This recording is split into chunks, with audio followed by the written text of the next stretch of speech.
നല്ല കഥ. ദാസൻ ഇവിടെ കിടന്നോട്ടെ, അനിയനും നീയും താഴത്തെ മുറിയിൽ കിടന്നോ. ധൃതി പിടിക്കണ്ട, കിടക്കാറാവുമ്പോ കിടന്നാ മതി. നിന്റെ അമ്മാമ്മക്ക് 10 അടിച്ചാൽ കിടക്കണം. ഞങ്ങളൊക്കെ കുറെ വൈകും. ഉണ്ട്, നേരത്തെ ഉണരൂ. വേണമെങ്കിൽ ഞാൻ 5-നോ 5:30-ക്കോ രാവിലെ വിളിക്കാം. വിളിക്കേണ്ടി വരില്ല, ചിലപ്പോൾ ഞാൻ ഉറങ്ങില്ല. അത് ശരിയായ പ്രണയരോഗികൾക്കല്ലേ, നമുക്കില്ലല്ലോ. Good night.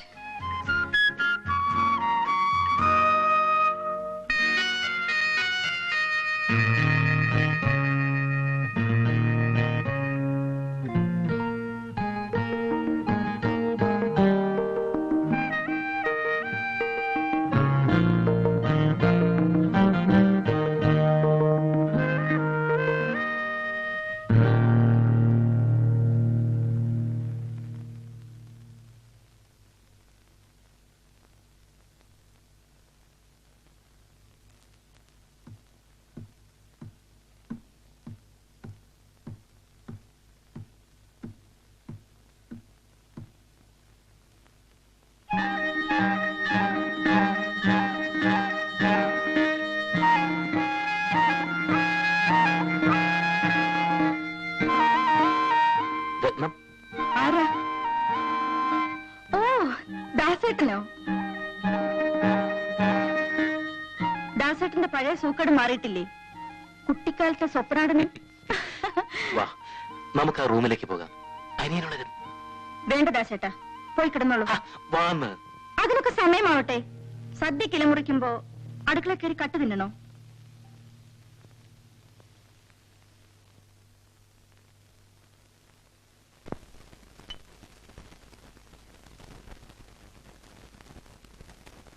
പടപ്പെടുന്നല്ലേ, ഞാൻ പോവാണ്.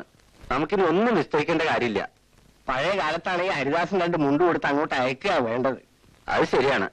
രാവിലത്തെ ചായയുടെ വട്ടം കഴിഞ്ഞ് വാനിലും കാറിലായിട്ട് അങ്ങോട്ട് പുറപ്പെടാം. ഇവിടെ സദ്യ ഒന്നും വേണ്ട, എല്ലാം ദുഷ്ചലവാ.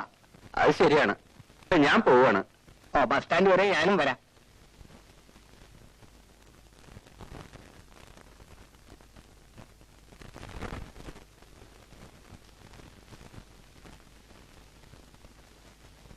ഏതായാലും മോശമായി. ഏത് സദ്യ വേണ്ടെന്ന് വെച്ചത്. തുക്കിടി ആയതാണ് മോനല്ലേ ഹരിദാസൻ. ഹരിദാസന്റെ കൂടെ പോയിക്കോളൂ, അവിടെ കേമായ സദ്യ ഉണ്ടല്ലോ. അവിടെ സദ്യ ഉണ്ടെന്ന് വെച്ചാൽ എനിക്കിവിടെ എന്താ? പിന്നെ കാർന്നരോട് സ്ഥാനം ഉണ്ടല്ലോ, അപ്പൊ പോണോ? അതിന് പുറത്തേക്ക് വരാൻ സമ്മതിക്കോ ആ മൂസേവി? അത്താഴത്തിന് അരി ഇട്ടില്ലേ കുഞ്ഞുമാളു? പശുക്കൂട്ടി ഇപ്പോഴും പുല്ല് വൈക്കോലും തിന്നാതെ നിൽക്കുക. എന്താ അതിന് പറ്റിയതാവോ? ഇത്തിരി കഞ്ഞിയുടെ വെള്ളം കുടിച്ചു. എന്താ നിന്റെ കണ്ണില്? തീ ഊതിയപ്പോ പെണ്ണീര്.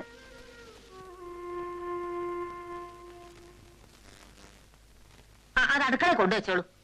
ഞാൻ ഈ ചെറുക്കിന് മോളിലത്തെ മുറി ഒന്ന് കാണിച്ചു കൊടുക്കട്ടെ. പറ നടക്ക, നീ മുമ്പേ പോ. എല്ലി കിടക്ക കുഞ്ഞുമാളു, പതുക്കെ ദാസന്റെ കൂടെ ആരെങ്കിലും ഒക്കെ ഉണ്ടാവും. ചായയുടെ പണിയുടെ മുമ്പ് ഈ കാര്യങ്ങളൊക്കെ ഒരുക്കിക്കൊള്ളു. സാധനങ്ങളൊക്കെ ചേറി വെക്കണം. ചെറുമേള 2 ആളെയും കൂടി വിളിച്ചോളൂ. താളിയോട് ഞാൻ പറഞ്ഞിട്ടുണ്ട്. എന്നാലും കാര്യങ്ങളൊക്കെ നീ തന്നെ ശ്രദ്ധിക്കണം കേട്ടോ.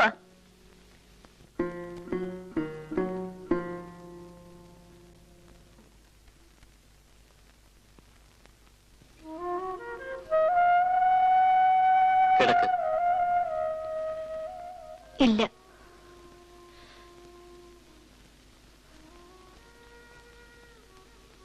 ഇതൊക്കെ പെട്ടെന്നാണ് ഉണ്ടായത്.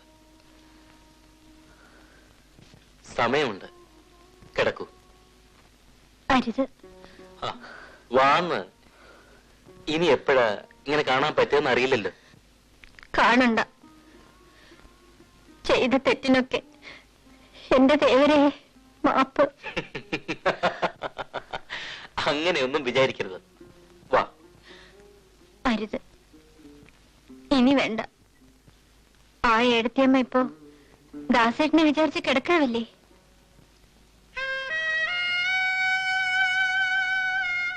ദാസേട്ടനും ഏടത്തിയമ്മയ്ക്കും നല്ലത് വരട്ടെ. ഞാൻ ഇനിയും പ്രാർത്ഥിക്കും.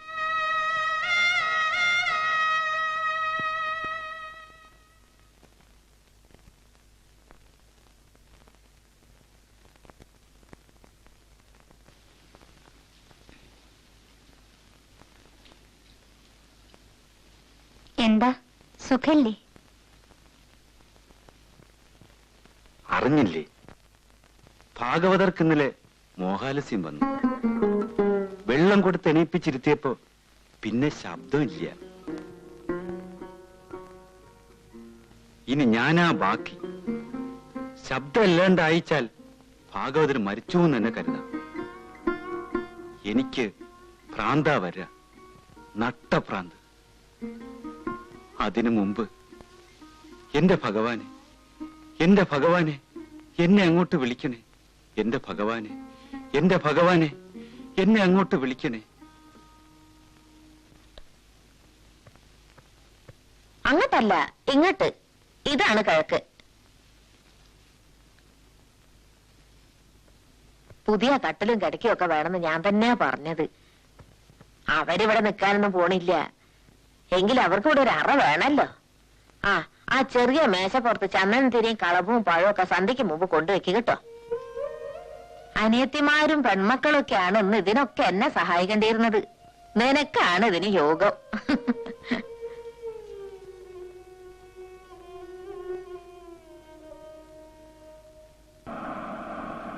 കല്യാണക്കാരല്ലേ ആൺകുട്ടികളുമാരെ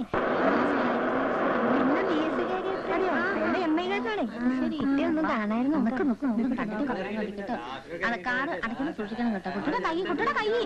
മോന്റെ മുഖം കണ്ടില്ലേ, വാടി. അവന് വിശക്കുണ്ടാവും. വിശക്കാതെ ഇരിക്കോ? പിന്നെ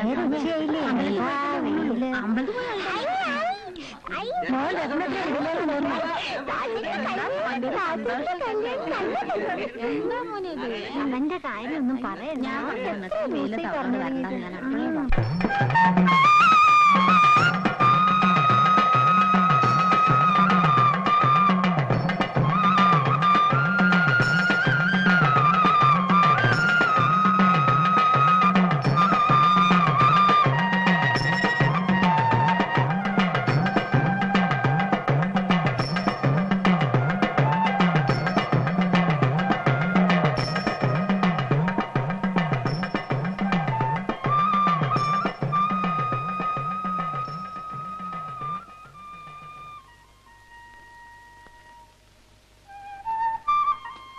ഇവിടെ ഒരു പ്രത്യേക പൂവിരിയും.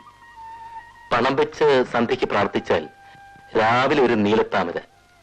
നടക്കുന്ന കാര്യമാണെങ്കിൽ ഉറപ്പാ. അത്രയ്ക്ക് വിശ്വാസം? ഇവിടത്തെ വലിയ വിശ്വാസ. ദാസേട്ടൻ പരീക്ഷിച്ചിട്ടുണ്ടോ? ഞാനോ? ഭ്രാന്ത്.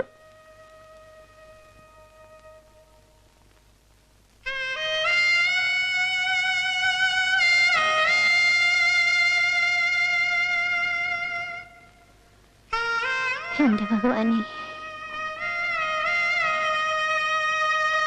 സമയായി. മോനെ അഞ്ചാ വിശനം തുടങ്ങി. അവന്റെ മോൻ നേരെ എത്ര രാഹുകാലം കഴിഞ്ഞു. അതാ കുട്ടികൾ തൊഴുത് മതി.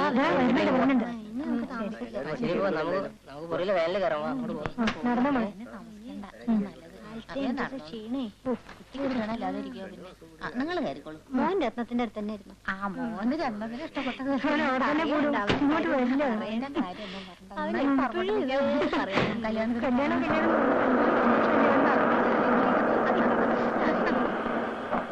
അറിയില്ല അനുരാഗമേറെയാൾ അറിവോർ തെറ്റിടുമൊക്കെയൊക്കുകിൽ നിറവേറുകയില്ല കാമിതം കുറയും ഹാസഖി ഭാഗ്യശാലികൾ.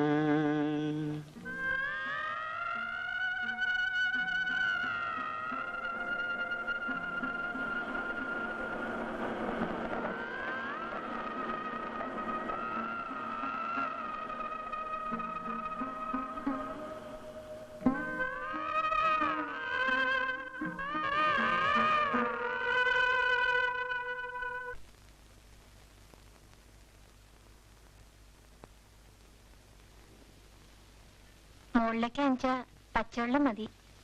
ജീരവെള്ളം കുടിക്കില്ല. ഓ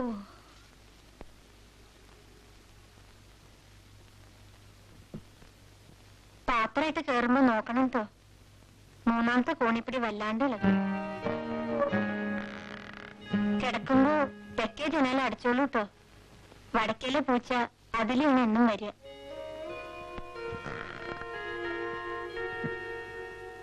എത്ര കാലമായി വന്നിട്ട്? കുറച്ചേ ഉള്ളൂ. അമ്പലക്കുളത്തിലാണോ കുളിക്കുന്നത്? തൃപ്പടിയിൽ പണം വെച്ച പൂ വിരിയും. പൂ വിരിഞ്ഞ അനുഭവമാണെന്ന് പറയുന്നത് ശരിയാ? അങ്ങനെ എല്ലാരും പറയണേ. കുഞ്ഞുമോൾ എന്താ പരീക്ഷിക്കാത്ത?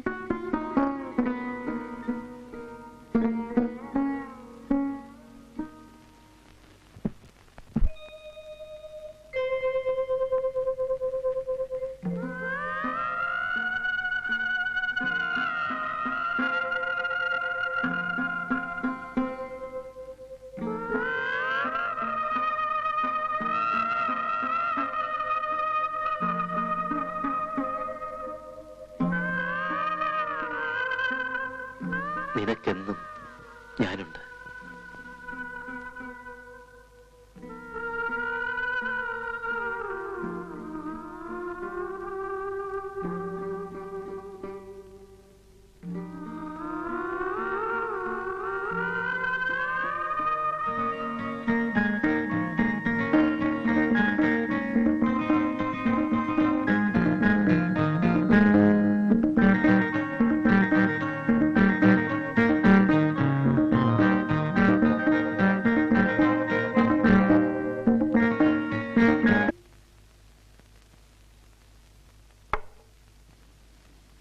വിളിക്കാൻ വരട്ടെട്ടോ.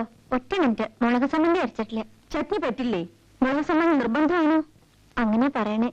എന്നെക്കാളും ദാസേട്ടന്റെ ഇഷ്ടവും ഇഷ്ടക്കേടും കുഞ്ഞുമോളെ ഞാനും അറിയാം. അരച്ചോളൂ. ഞാനിത് ചോദിക്കാൻ മറന്നുപോയി. എങ്ങനെയുണ്ട് എന്റെ അമ്മൂമ്മയ്ക്ക്? അതേയില്ല. നീ എന്താ ഉച്ചയ്ക്ക് തന്നെ ഓടിപ്പോന്നത്? അവളുടെ ചീത്ത വെക്കാൻ എനിക്ക് വയ്യ. ഇത്തിരി കുടിക്കുകയും ചെയ്യും. ഇത്തിരി കുടിക്കുന്നത് ഇപ്പോഴും യോഗ്യതയാണ്. ദാസേട്ടനും തുടങ്ങിയിട്ടുണ്ട്. എന്തായാലും അയാൾ നിന്റെ അമ്മാവന്റെ മകനല്ലേ? ഇതെന്താ ഇത്? ഓ, ഇതാണല്ലേ വിശേഷമുള്ള പൂവ്. എന്നാ ദാസേട്ടന് വിശ്വാസം തുടങ്ങിയതാവോ? ദൈവങ്ങളാണ് ആളുകളെ ചൂഷണം ചെയ്യുന്ന വലിയ മുതലാളിമാര് എന്നൊക്കെയാണല്ലോ പ്രസംഗം. ഞാൻ കുറ്റം പറയില്ല. ഇഷ്ടമില്ലാത്തവരെ കല്യാണം കഴിക്കാൻ പ്രയാസം തന്നെയാണ്. നിനക്ക് അയാളെ ഇഷ്ടമില്ലല്ലേ? ഇനി ആ പടി ചവിട്ടിയ കാല് കൊത്തി നിർക്കുന്ന പറഞ്ഞ്. അതൊക്കെ ദേഷ്യത്തിന് പറഞ്ഞതാവും. ആരെങ്കിലും അങ്ങനെ ചെയ്യുവോ? നിന്റെയും കൂടെ വീടില്ലേ അത്? കുഞ്ഞാളോ, നിങ്ങളെ കണിച്ചിട്ട് കിടന്നോളൂ.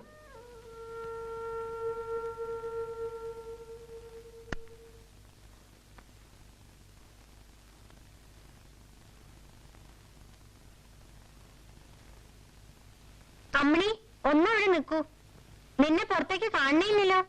ഏടത്തും കുട്ടികളും പോയാ പിന്നെ നിനക്കെന്താ അത്ര തിരക്ക്? സുഖമില്ല കുട്ടി. പടി വരെ 3-4 പ്രാവശ്യം ഞാൻ വന്നു. അകത്ത് വരായിരുന്നില്ലേ? നാളെ കാണോ? വരാം. കുഞ്ഞുമോള് ഏതേ കുട്ടി? അമ്മണി. ശാരത്തെ.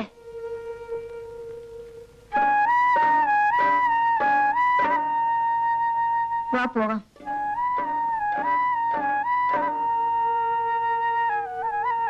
നാളെ നേരത്തെ എണീറ്റ് അമ്പലക്കുളത്ത് വരണം നമുക്ക്. എന്തിന്? കാര്യമുണ്ട്. ഞാനും തൃപ്പടിമേൽ പണം വെച്ച് ഒരു കാര്യം അറിയാൻ പ്രാർത്ഥിച്ചിട്ടുണ്ട്. പരീക്ഷിക്കാൻ പാടില്ല എടുത്തേ. നമുക്കറിയാൻ പാടില്ലാത്ത കാര്യങ്ങള് പറഞ്ഞു തരേണ്ടത് ആരാ? ഭഗവാനല്ലേ. അതുകൊണ്ട് തന്നെയാ പറഞ്ഞത്. നാളെ പൂവിരിയാൻ നോക്കാം. വീട് ശരിയായിട്ടുണ്ട്. ഞങ്ങൾക്കിനി മാറാം. ലീവ് എടുക്കാതെ കഴിക്കാമല്ലോ, അല്ലേ എന്നെ? നിങ്ങൾക്ക് പണിക്കൊരാള് വേണ്ടേ? കുഞ്ഞുമോളിനെ കൊണ്ടുപോവാം. അപ്പൊ ഇവിടെയാ? അമ്മയും പോന്നോട്ടെ. അച്ഛനോടുള്ളതുകൊണ്ട് വീട് പൂട്ടിയിട്ട് വന്നാൽ ഒരു കുഴപ്പമില്ല. ഞാൻ ഏതായാലും ഈ തറവാട് വിട്ട് എങ്ങോട്ടും ഇല്ല മക്കളെ.